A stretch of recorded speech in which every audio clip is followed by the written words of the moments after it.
সম্মানিত দর্শক, আপনারা যে আমার হাতে পেঁপেটি দেখছেন, এটি হলো বাবু। এটা চিপায় পড়েছিল বিধায় বড় হতে পারে নাই, কিন্তু এটা পেকে গিয়ে আর ওজনটা একটু দেখবো কতটুকুন হয়। 995 গ্রাম, প্রায় 1 কেজির মতো হবে। এখন এটা কাটবো, কেটে দেখবো যে এটা মিষ্টতা কেমন হয়। এটা কিন্তু একদম পরিপক্ক পেকেছে, এটার মিষ্টতাটা বোঝা যাবে। সুবহানাল্লাহ, আলহামদুলিল্লাহ, কালার এসেছে। তবে এটার কিন্তু বীজ একদম কম এবং দারুণ একটা স্মেল রয়েছে। এটা একটু এটা টেস্ট করে দেখবো এটার মিষ্টতাটা কেমন। স্মেল কিন্তু অনেক সুন্দর, অসাধারণ।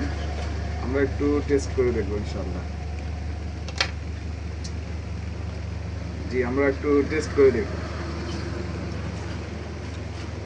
আলহামদুলিল্লাহ, যতগুলো খাইলাম তার মধ্যে সবচাইতে এটার মিষ্টতাটা অনেক বেশি, কারণ এটা পরিপক্ক হয়েছে, এই জন্য মিষ্টতাটা বেশি।